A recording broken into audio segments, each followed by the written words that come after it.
Oh. Totoo. Actually, even just the Byron manakap lang siya, automatic That's it, na. Pero dito mo masasabi talaga na nakakapagbasa or nakakabilang si Golden Kite ng mga cooldown. Oo. Nakapagbilang siya kung ano yung skills ng mga nagamit. Kasi hindi ka naman magiging ganun confident eh. Ito Yung sobrang tagal na laban eh. Pero dito mo masasabi na, ay teka lang, medyo umaaray na sila sa pagkawala nila ng mga Venomous top. Ganda pa ng think inside the Oo. box. No. Sinubukan pa rin sila sa mag-buy time eh. Yan, tingnan nyo yung Ayan fight na. na yan. Ang ganda yung fight na yan. Tingnan natin sa Pwesto ni Golden. Grabe yun eh. Hindi man lang bumagsak Hindi yung siya HP nakuha. niya. Grabe. Grabe yung snowblade niya. Snowfall niya. Oo. Yung deep strike.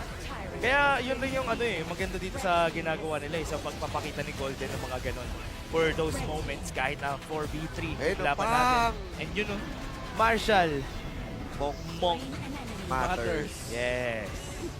Saan ka nabisa? Saan ka na ba yun? Supersonic na siya. Siya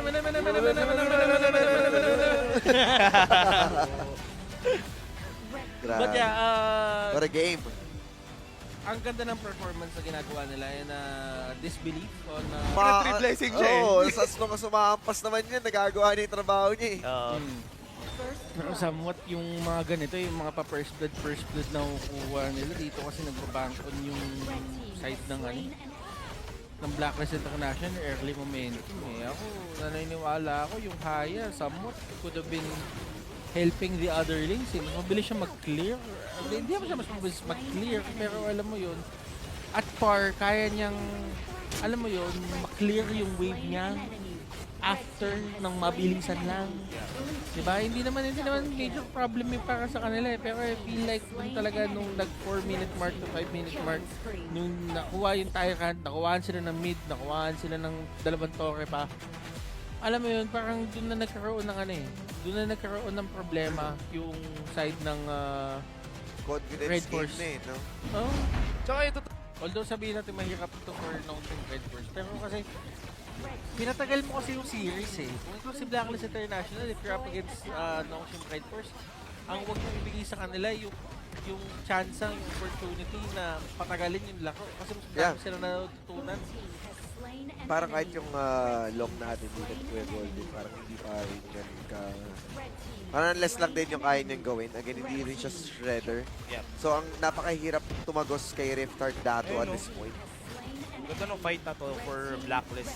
Pero sobrang ahead na talaga nung dito. Wala na. Kahit na mag-engage sila doon, hindi rin sila mananalo doon sa team fight na yun. Pero still nice of them. Nung Shim Red Force, parang ito na. Ito na ang simula ng ating gabi. The Red Nightmare. Yes. Oh, pero Naku, oras na mag-relapse eh. pero alam mo Parikoy, ang akin lang dyan, Oh,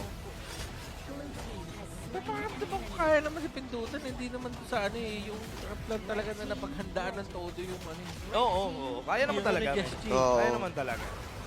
counterpick na spin doon eh. Ako sa organized play talaga hindi talaga ganun kataas yung statistics si Just G, pero there's a reason why kung bakit pinipilit nila yan. Yeah. Yeah. Hindi mo problema yon. Mm.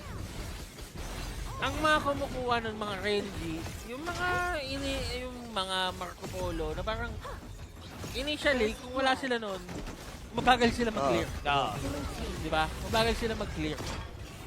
Pero kasi si Concert yung kaya niya mag-clear agad-agad eh. So I don't really know if that's the proper Itemization. itemization. Kasi nga, wala si Chami. Hindi naman sa mga nga-ready kasi dun eh.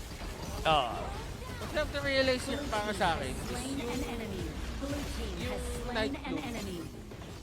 Kukuha ng damage items yan. So Totoo. kung mag-crit ka talaga Aabot at dyan. aabot. Aabot ka dyan. Grabe. Talagang all part of the plan, no, na ang daming pwedeng panggalingan eh compared dito sa Gnome Ship na halos pili lang yung pwedeng magbigay ng damage. And dahil nga yung Dharma, nawala na rin ng value with the Night Blue. Napakahirap na rin nilang makahanap ng proper setup. Guys, that is it for our highlights. Nakita na natin ang pagbangon ng Pilipinas dito. Nanalo na ang ating Yes! dalawang Yo! Filipino teams para sa day number 3